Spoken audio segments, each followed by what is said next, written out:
নয়ের দশকে বলিউডি গানের রাজা ছিলেন বাংলার ছেলে কুমার শানু। রোমান্স থেকে বিরহ, সব ক্ষেত্রে তার কণ্ঠ মানিয়ে যেত হিরোদের সঙ্গে।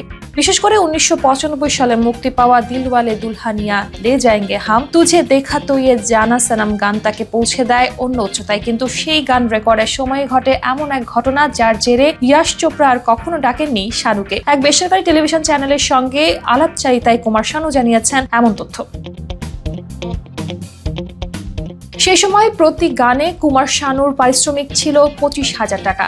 এই গানের জন্য তিনি একই অর্থ দাবি করেন, কিন্তু ইয়াশ চোপড়া সাধারণত পারিশ্রমিক দিতে সময় নিতেন, কখনো ফুল বা উত্তরীয় উপহার দিয়ে বিদায় করতেন শিল্পীদের।